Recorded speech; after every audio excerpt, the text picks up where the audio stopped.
Hi guys, it's George from Cyprus Insight.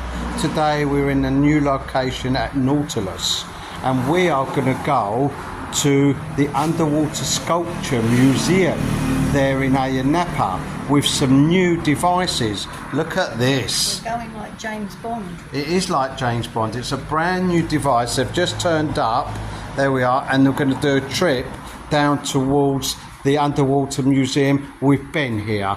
Ben, you're going to see us right through the whole process, aren't you? You're going to come here, you're going to give us some masks, some fins, all the process. You're going to debrief us on, or should I say, brief us on the new device, and we'll be going out together. Correct, yeah. Looking forward to that. When are we going to go?